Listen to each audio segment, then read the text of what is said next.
Bonjour et bienvenue sur cette nouvelle vidéo. Aujourd'hui, je vais vous présenter comment j'ai réalisé, à partir de cette petite maison achetée au magasin du dollar, une belle chaumière qui n'est pas sans rappeler ma Normandie natale. Petit clin d'œil à ma maman qui vit à côté de l'une d'elles.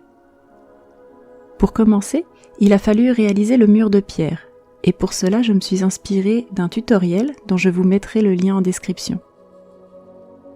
En résumé, il vous suffit d'aller glaner quelques graviers dans votre cour, d'enrouler de la pâte polymère durcissante à l'air autour d'un cylindre. Dans mon cas, j'ai utilisé la pâte apoxyclée. Une fois que votre cylindre est recouvert de pâte, il vous suffit d'appuyer chaque gravier côte à côte afin d'en faire une empreinte. Une fois le moulage terminé, laissez-le sécher à l'air libre et au bout de quelques heures, vous pourrez l'utiliser pour monter votre mur.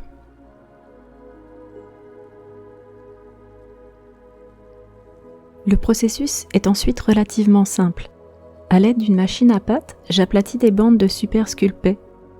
C'est la même pâte que j'avais utilisée pour la réalisation de Komori, la petite figurine que vous voyez en arrière-plan.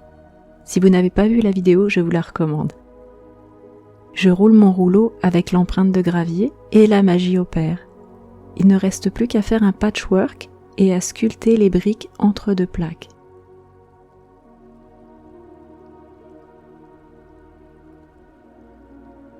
Pour assurer une adhérence maximale entre la pâte et votre support, je vous recommande l'utilisation de la colle Super Sculpey. C'est une colle qui cuit au four et est spécialement conçue pour cette polymère. Comme vous pouvez le voir, l'utilisation des bandes pré-sculptées gagne un temps fou et permet une homogénéité entre la taille des roches.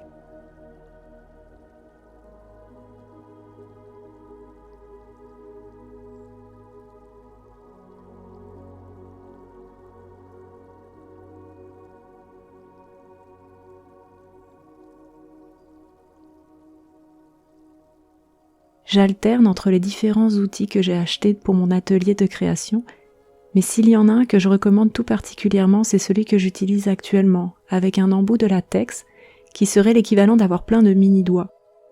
J'en ai différentes tailles, mais celui que vous voyez est celui que j'utilise le plus régulièrement. Je passe un petit message subliminal pour vous rappeler, si vous n'êtes pas encore abonné à la chaîne, que vous pouvez le faire en activant aussi la petite cloche afin d'être notifié quand des nouvelles vidéos vont sortir. On craint pas le spam sur cette chaîne, au vu du nombre de publications, mais je fais à mon rythme, et ce rythme est plutôt relax, je vous dirais.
On passe maintenant à la partie que je pense que j'ai préférée de ce projet, et c'est la sculpture des fenêtres, des portes, en fait toutes les parties en bois. J'ai vraiment tripé sur le bois, la façon de le faire un petit peu façon maison enchantée.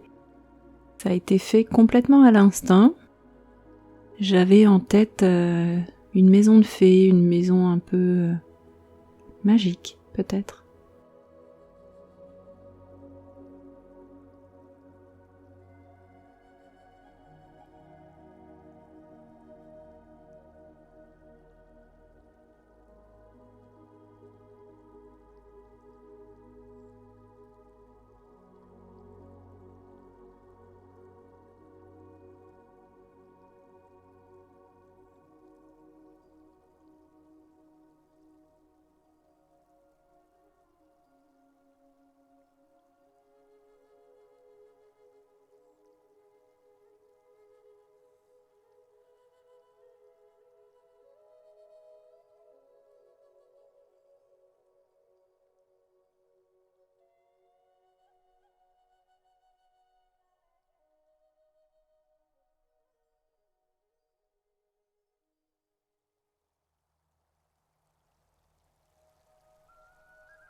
Pour la réalisation des vignes, j'ai simplement roulé un long tube qu'ensuite j'ai tourné sur lui-même et rajouté un petit peu de détail en sculptant simplement les veines de la vigne, si on peut dire. Pour les petites feuilles, au début j'ai fait moi-même les petites feuilles, une par une, et j'avais aussi acheté un moulage de feuilles. Donc finalement ça a terminé avec 2 moulages de feuilles différents. Une plus simple et l'autre un peu plus en forme de feuilles d'érable. Finalement, la Normandie et le Québec se retrouvent quelque part. J'ai fait la même chose pour les fleurs. Au début, j'en ai fait quelques-unes à la main, puis je trouvais qu'elles n'étaient pas super belles. Donc j'ai pris des petits moulages que j'avais aussi. Et puis surtout, j'avais envie d'avoir des roses.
Ah, le toit. Alors là, le toit, c'est ce qui m'a donné le plus de fil à retordre. Parce qu'en fait, au début, j'étais partie sur des petites tuiles de bois. Et finalement, je visualisais quelque chose de trop sombre. C'était pas du tout dans le côté féerique que j'imaginais avec le bois des portes et des fenêtres. Donc j'ai décidé carrément de tout annuler, de retirer ce que j'avais mis et de partir plus sur une chaumière. Comme je savais absolument pas comment j'allais pouvoir faire de la chaume, j'ai commencé à faire plusieurs essais avec différents matériels pour pouvoir faire des traits le plus vite possible sans que ça fasse trop de grumeaux et de granulés. Le matériel que j'ai trouvé le plus efficace pour ce faire était donc l'espèce de couteau, et avec ça c'était vraiment parfait, là. Ça faisait des lignes droites, et en tournant un petit peu légèrement, au début je fais des lignes très droites, et ensuite j'y vais un petit peu sur la gauche, un petit peu sur la droite, et je croise les lignes comme ça. Quand vous voyez passer le pinceau, en fait ce que j'applique c'est de l'assouplissant de pâte exprès conçu par Sculpey pour Sculpey. Je sais pas s'il y a d'autres marques qui existent, je me suis pas fatiguée à chercher trop. Il le proposait, je l'ai acheté. Et ce que ça fait, c'est que non seulement ça permet d'effacer les empreintes digitales, ça permet d'assouplir et de diminuer un petit peu les défauts qu'il pourrait y avoir. Et là, dans le cas de la chaume, ça me permettait carrément d'enlever les petites boulettes que vous voyez de chaume quand j'ai fait les découpes.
J'ai aussi essayé, au lieu de poser le chaume sur le toit et de le travailler à même le toit, de le travailler sur la table et ensuite de le déposer sur le toit. Je suis pas convaincue que cette solution-là soit plus simple.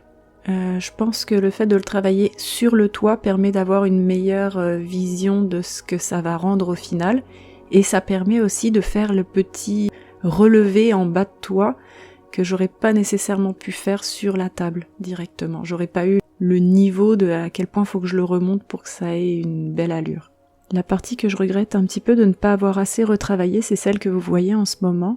Je trouve avec le recul qu'on voit trop la différence entre les différents niveaux de hauteur de pâte. Ça peut sembler choisi avec les niveaux de chaume, mais c'est pas tout à fait le résultat que je voulais obtenir. Je l'aurais plus retravaillé dès le départ plutôt que d'essayer après de le masquer en retravaillant et retravaillant la chaume. Petit truc par contre qui aide beaucoup, pour faire vraiment ressortir le côté chaume et la séparation des petits morceaux de brun en bas, c'est de planter comme ça le petit, je sais pas comment on peut appeler ça, le petit truc avec plein de petits morceaux de métal qui remontent, le planter vers le haut et à la fin, simplement avec le couteau, remonter vraiment d'insister et de remonter pour faire comme des trous entre les brins de paille. Là, vous voyez exactement ce que je veux dire ici? Autre chose que je ferais différemment, la jonction entre les deux toitures, je ferais la première partie plus longue pour qu'elle redescende déjà de l'autre bord et éviter ainsi d'avoir à devoir jongler un petit peu sur le raccord entre les deux parties du pan du toit.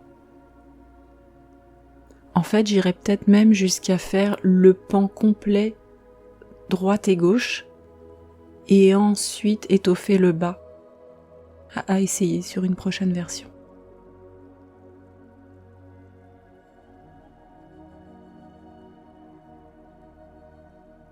Ici, vous voyez encore quand le couteau remonte, ça fait vraiment des stries plus profondes, et ça augmente la sensation d'avoir vraiment des brins de paille séparés les uns des autres.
Ici, vous voyez que la végétation pousse vite dans le coin, ma bonne dame.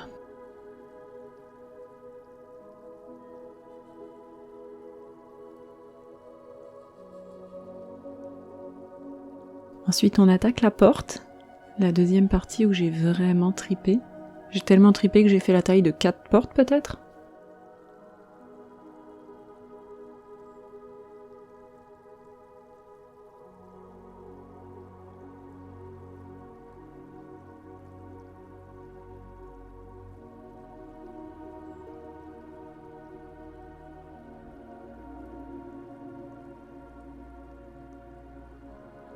Et pour faire la charnière, en fait, ce que j'ai utilisé, c'est un bouton que j'ai pour faire de la couture. Je trouvais que le design était vraiment intéressant. J'en ai fait un moule avec une patte que vous voyez posée à côté. J'étais vraiment satisfaite du résultat. Donc recyclez ce que vous avez chez vous. En général, vous avez des petites pépites qui peuvent permettre de faire des choses insoupçonnées finalement.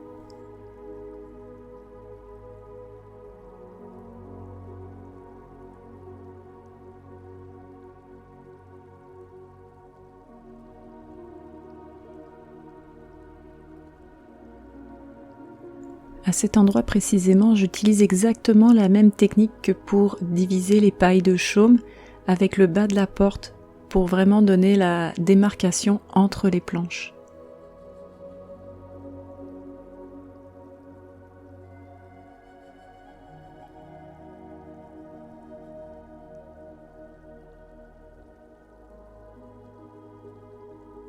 Voilà. Donc là, je ne peux que m'excuser parce que dans la série, j'ai oublié de peser sur le piton Manon. J'ai oublié d'appuyer sur le bouton pour enregistrer.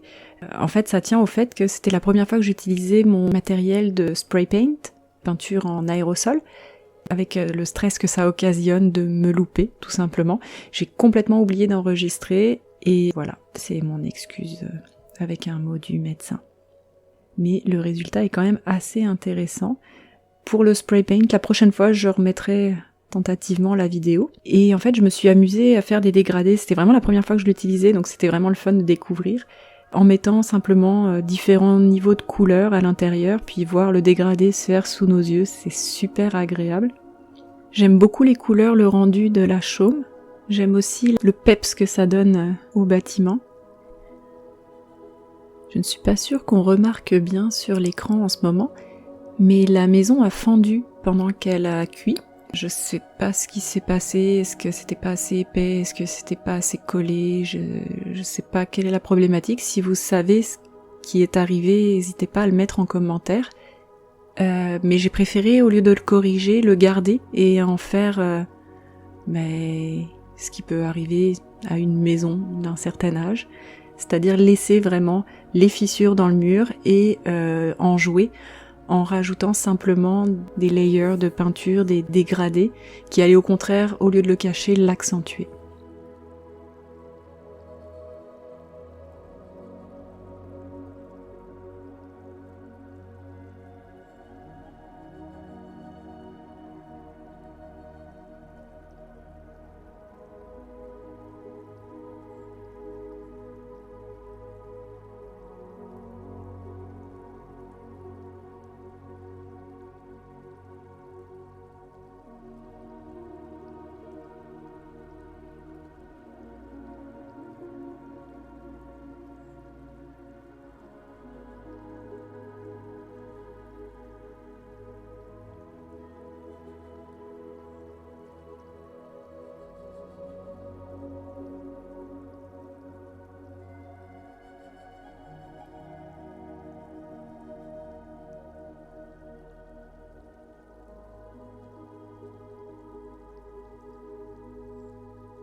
Pour les feuilles, je trouvais un petit peu cliché de partir sur du dégradé vers les tons de rouge et de orange.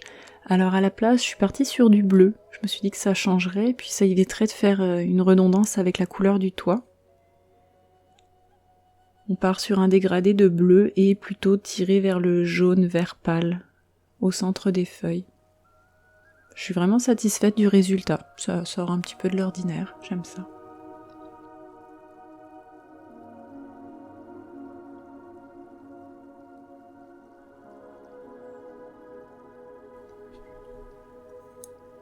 Ici, je fais un wash, donc c'est vraiment une peinture quasiment liquide, presque de l'encre, et ça permet en fait de rentrer dans les cracks des objets et de donner comme une impression de volume, tout simplement.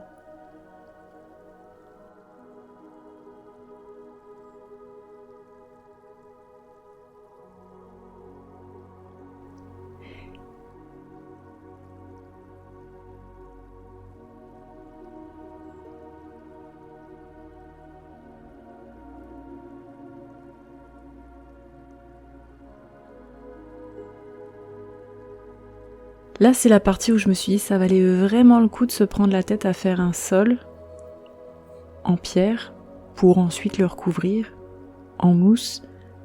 Mais j'aime vraiment le résultat. Ces produits-là, ce sont des produits de figurines. Donc pour faire normalement des petites figurines en modélisme ou des donjons et dragons et autres Warhammer de ce monde. Et que j'ai recyclé parce que pourquoi pas.